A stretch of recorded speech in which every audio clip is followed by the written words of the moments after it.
fiscal responsibility has kind of fallen by the wayside, and both parties, by the way, have been guilty recently of really blowing up the deficit. However, I do find it especially hilarious when the Democrats talk about fiscal responsibility, because all they ever want to do is spend more and more, and of course, expand more and more programs. But what we're seeing today, of course, is Representative Brandon Gill calling out Representative Jayapal over this exact same topic. Before we begin, don't forget to like, share, comment, subscribe on this video so we can get through the algorithms. Here we go.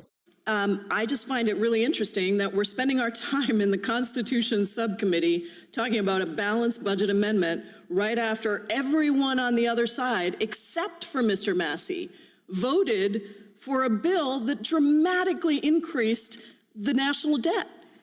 And so I think there's lots of other things that this committee should be working on rather than this. And the last time, I think the ranking member of the full committee said this, the last time there was a balanced budget was in the 1990s under a Democratic president, Bill Clinton.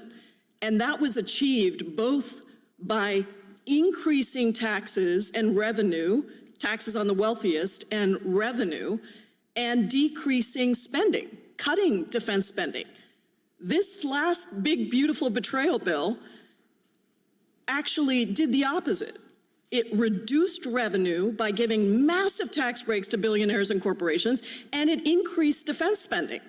And it did all of that on the backs of cutting health care for tens of millions of Americans. People feel like this is a rigged economy because it is a rigged economy. It is rigged for the wealthiest. And people across the country are seeing this now. That's why Donald Trump's poll ratings are as low as they've ever been in this term and almost as low as right after January 6th, because people can't afford health insurance. They can't afford basic food. They can't afford to live. And meanwhile, a very small group of people at the top are just having it big. And this is just another way to continue that cycle. I oppose it and I yield back. I will now recognize the gentleman from Texas for 5 minutes. It's not surprising to me that our colleagues across the aisle are not in favor of a balanced budget amendment. It would obviously stop them from spending money on their top priorities, which we've learned this year, things like transgender surgeries for foreigners, DEI scholarships in foreign countries, left-wing media outlets like NPR and PBS. Would stop them from funding the NGO industrial complex that's facilitated mass migration into our country, and all of the various other wasteful government programs that we've been fighting to slash over the past year since I've been in Congress, at least. Those are precisely the types of programs that I would like to see cut, and why, amongst other reasons, I think that a balanced budget would in fact be prudent. You know, every dollar that we spend right now above what we take in revenue is money that our children and grandchildren are going to have to pay back. And I, for one, don't want to, and I don't think that it is in any way moral to saddle my children, my son or my daughter, with debt to finance ridiculous programs as we have been. We've seen spending balloon and revenue not be able to keep up, of course. That's resulted in nearly a doubling of the deficit in 6 years.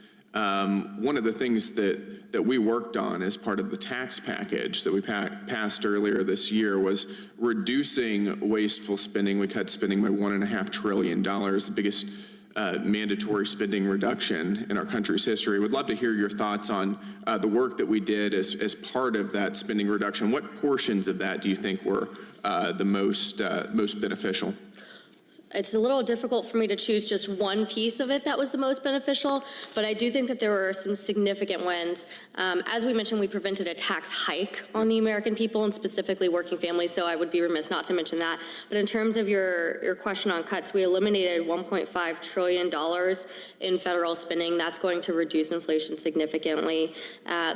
One of the pieces of the One Big Beautiful Bill Act that I am most in favor of is that we really started refocusing Medicaid on the vulnerable populations. And that included reforms that reduced the ability of Medicaid dollars, federal dollars from taxpayers, because of course it's the taxpayers' money, not the government's, from going toward illegal immigrants.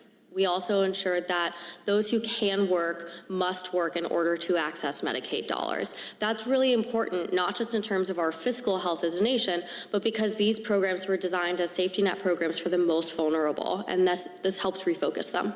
Yep. And there's been some talk, and we've discussed possibly doing a second reconciliation bill. What are a few policy ideas that you think we should particularly focus on if we do go in that direction? I'll stick with the Medicaid theme for a little while, sir. One thing that we could do is lower or eliminate the federal match assistance percentage floor. Right now, there's a statutory floor of 50%. We could reduce that so that states who, under the formula, would receive less from the federal government that could save us $400 billion. We could also repeal the Medicaid FMAP increase to the states that initially declined expansion. That would save us over $13 billion. Another option would be reducing the enhanced FMAP match for expansion populations that was from the Affordable Care Act. This, of course, is what gives the able-bodied working age adults $9 for every $1 for the traditional population. If we did that, it would save $700 billion. Thank you, Ms. Bodney. So right off the bat, you have Representative Jayapal telling some whoppers, right, that Republicans have been cutting healthcare spending. No, we've been adding work requirements for people who are able to work, because remember, these programs were supposed to be safety nets, not hammocks. And then, of course, ensuring that no illegal immigrant is receiving any of these benefits. That is not cutting healthcare. That is making sure it goes to the people who actually need it. But then, of course, she's also going to mention that Donald Trump, his popularity is plummeting because the American people recognize that it's not a fair system. Yeah, but you leave out the part where he's still more popular now than Obama was, your favorite president, during this point in time in his presidency, okay? But this isn't really what I want to talk about. I want to talk about fiscal responsibility, all right? Because even though we have Representative Brandon Gill over there laying out what the Democrats really care about, which of course is money for illegal immigrants, money for transition surgeries, funding NGOs, funding all of the left-wing news media organizations, including NPR and PBS, I want to focus on the spending. And one of the big things that Jayapal actually mentioned was, when was the last time there was a balanced budget? Under Democrat leadership, Bill Clinton. But do you know why he was forced to do that? It was because the Republicans controlled the House and the Senate. They won those back during the midterms of Bill Clinton's first term because many people were not very happy with the direction Bill Clinton was going. So what did Bill Clinton do, being a very savvy politician?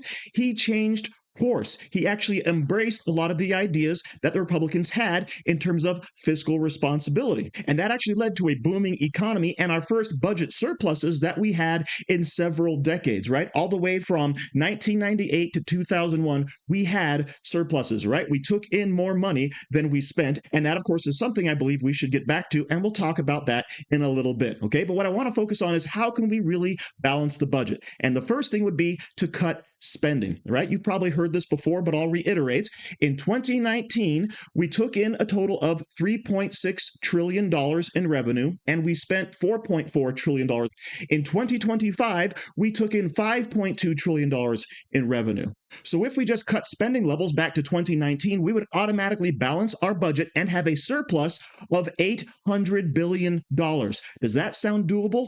I believe it is, because what really changed between 2019 and now? It was the amount of people getting all of these government resources, not to mention that additional 20 million people that came across the border that ended up being part of all of these expenditures. So this is why I totally support Donald Trump's effort to get rid of illegal immigrants, because obviously something changed between 2019 and now. But of course, the Democrats, what's their solution? They just want to raise taxes on supposedly the wealthiest Americans and of course businesses. But this isn't necessarily going to solve anything, and it could actually be a huge detriment. So let's go ahead and take Jayapal's words, right? When was the last time we had that balanced budget?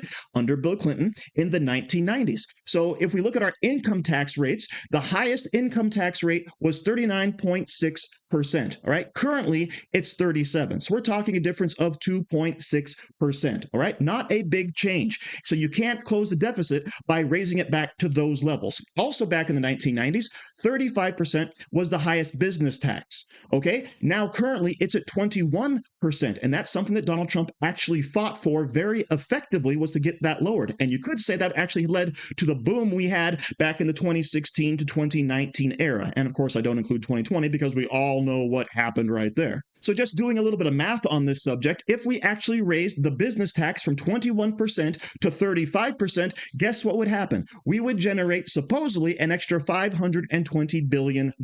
That will not close that $1.8 trillion budget gap. Okay, you would have to raise tax rates on businesses from 21% all the way up to 70% just to close that gap, just to add that extra $1.8 trillion we need to cover. Okay, but when was the last time that business taxes were that high? It was in the 1970s under Jimmy Carter. And we all know what the economy state was back then. That led to Ronald Reagan's landslide victory. And when he came in, of course, he lowered tax rates on businesses down to 50%. And we had a booming economy. And then, of course, in the 90s, when we lowered them again, we had another booming economy. So at what point in time will the Democrats actually recognize what it's going to take to balance the budget? You have to cut spending. However, seeing that right now we have business taxes that are historically low, we could find some common ground with Democrats in way to actually raise up those business taxes and reduce the spending. Okay, but at some point we have to address the elephant in the room. And that, of course, would be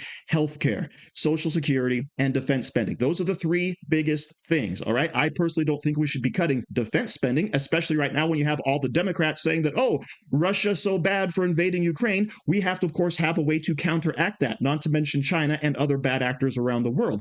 Social Security, we know, is going bankrupt because we don't have enough young people working to support the older people. So healthcare really is the big target. But of course, we all know what the Democrats say whenever we try to actually stop the waste, fraud, and abuse in that system. So, of course, what could we actually do? Well, I already said it. Cut spending back to the 2019 levels, and as a little added bonus to the Democrats to hopefully get them on board, offer to raise business taxes back up a little bit. And by the way, business taxes are not even the biggest revenue generator. It's personal income tax. That is where the federal government gets most of its money. But we don't have to saddle individual Americans with that burden. We could put it on the businesses, provided, of course, we just simply cut our spending. It makes perfect sense to do just that. But of course, that's something that Representative Jayapal will never admit. So thank you very much for watching. Don't forget to like, share, comment, subscribe, and say hi to your mom for me. Do you like t-shirts? Of course you do. And now you can support the channel by buying an Angry Teacher t-shirt designed by me, Angry Teacher. So if you like America, if you like freedom, if you like liberty, then go ahead and click the link in the description where all designs, of course, are 100% mother approved. So enjoy yourself and find something you like today.